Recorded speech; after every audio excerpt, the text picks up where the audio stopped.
அதாவது வடமொழியில சித்தர்கள் சொன்ன விஷயத்த தொகுத்து எழுதின புத்தகத்துல இருந்து உங்களுக்கு இந்த எளிய பரிகாரம்.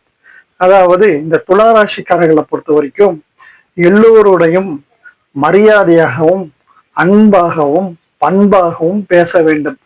இப்படி அவர்கள் நடந்து கொண்டால் வாழ்க்கையில் மிகப்பெரிய அளவில் அவர்கள் உச்சத்தை அடைவார்கள். அதே மாதிரி இந்த துளாராசிக்காரர்களை பொறுத்த வரைக்கும் வெள்ளிக்கிழமைகளில், அதாவது அவங்க நேரம் கிடைக்கக்குள்ள கண்டிப்பாக ஆலயம் சென்று வழிபட வேண்டும்.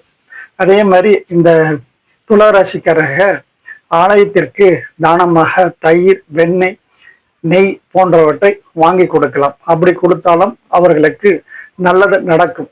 அதே மாதிரி இந்த துளாராசிக்காரர்களை பொறுத்த வரைக்கும் முடிந்த அளவுக்கு வெள்ளிக்கிழமைகளை ரொம்ப இல்லாதவங்களுக்கும் வறுமையில இருக்கிறவங்களுக்கும் அப்படி இல்லைன்னா முதியோர்களுக்கும் ஏதாவது ஒரு பொருளை தானமாக கொடுத்தால் என்றால் அவர்களுக்கு மிகப்பெரிய அளவுல வெற்றிகள் கிடைக்கும்.